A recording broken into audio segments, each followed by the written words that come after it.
මීගමුව බන්ධනාගාරය වෙච්ච සිදුවීම මම කියන්න ඕනේ කියලා කල්පනා කරේ. ළමයි මේ අහන්නකෝ. මේ මීගමුව බන්ධනාගාරයේ සිද්ධ වෙච්ච සිදුවීම අද මේ වගේ පන්තියක් ඇතුලේ කතා කරන්න ඕනේ කියලා කල්පනා කරේ. රටක ජීවත් වෙන පුරවැසියෝ විදියට ඔයාලා මේවා දැනගන්න ඕනේ. අනාගත පුරවැසියෝ තව අවුරුදු කිහිපයකින් ඔයගොල්ලෝ සමාජයට එකතු වෙනවා. එකතු වෙනකොට ඕගොල්ලන් දැනගෙන ඉන්න ඕනේ සමාජයේ තියෙන ගැටලු මොනවද? ඒවට උත්තර ඕනේ කියලා. ඔයා දන්නවනේ මේ වෙලාවේදී සිරකඳවුරේ ඒ කියන්නේ ඔය කියන බන්ධනාගාරේ සිරකරුවෝ ඇතුළුව බන්ධනාගාර නිලධාරීන් ඇතුළුව 27 දෙනෙක් මරණයට පත් වෙලා තිබෙනවා. මෙතනින් 7 දෙනෙක්ම නිලධාරීන්. ඒ වගේම 100කට ආසන්න ප්‍රමාණයක් ඊටාම දරුණු විදියට තුවාල ලැබලා තියෙනවා.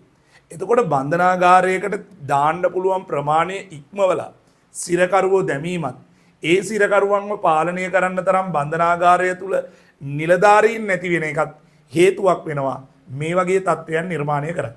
ඉතින් මේ සිරකරුවෝ අතර දරුණු ගණනේ අපරාධකාරයෝ ඉන්නේ ඉතා සුළු පිරිසක්. ඔවුන් වෙන්න පුළුවන් මේවා අපරාධ මෙහෙයවන්න. නමුත් ඔවුන්ටත් මේ තත්ත්වය නැති වෙන්න හොඳ වටාපිටාවක් තමයි මේ වගේ සිරකඳුරු වල දැඩි පීඩනයක් නැතිවීම.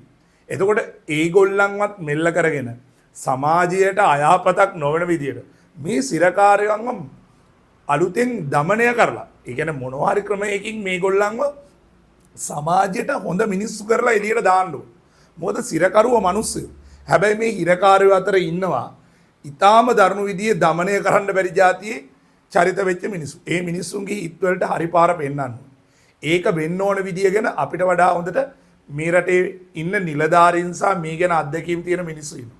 ඒගොල්ලෝ මේකට මැදිහත් වෙලා මේක මීගමුව බන්ධනාගාරය විතරක් නෙමෙයි 1980 ගණන් වලත් මේ වගේම තත්ත්වයක් ඇති වුණා. ඊට පස්සේ පසුගිය කාලවල වැලිකඩ මහර වගේ බන්ධනාගාරවල ගැටුම් ඇති වුණා. මේ වයින් ඉතා විශාල ප්‍රමාණයක් මැරුණා. ඇත්තරම මෙතනදී මරණයටපත් වෙන්නේ මිනිස්සු. සමහර විට මෙතන බහුතරය අහිංසක මිනිස්සු වෙන්න පුළුවන්. ඒ කියන්නේ ඒගොල්ලෝ ඉතාම සුළු වැරදි වලට සිරගත වෙලා තියෙන්න පුළුවන්. ඒ හැම පැත්තම කල්පනා කරන්න ඕනේ. අනිත් එක තමයි මේ නිලධාරීන් කියලා කියන්නේ කිසිම විදියකින් අපරාධමය වැරද්දකට අහු වෙච්ච මිනිස්සු නෙමෙයි. ඒගොල්ලෝ නිර්පදාදේ තමන්ගේ ජීවිතවලින් වන්දි ගෙවලා තියෙනවා. ඉතින් පාලකයෝ කලින් කරපු අය වැරදිද දැන් ඉන්න අය වැරදිද කියන කාරණාව නෙමෙයි. කාටවත් දොස් පැවරීමට වඩා මේ වෙලාවේ කරන්න ඕනේ. අපි හැමෝම මේ ප්‍රශ්න දිහා විවෘතව බලලා ඉන්න අයට මේ වැඩේ කරන්න උදව් කරන්න ඕනේ. ඒ වගේම තමයි නිලධාරීන් එකතු වෙන්න ඕනේ. ඒ වගේම මේ බන්ධනාගාරය තුල ඉන්න සිරකාරයෝ මේ ගමනට එකතු කරලා ඒගොල්ලන්වත් හරි පාරට ගන්න අලුත් වැඩපිළිවෙලක් හදන්න ඕනේ කියන කාරණාව තමයි අපේ අදහස වෙන්නේ.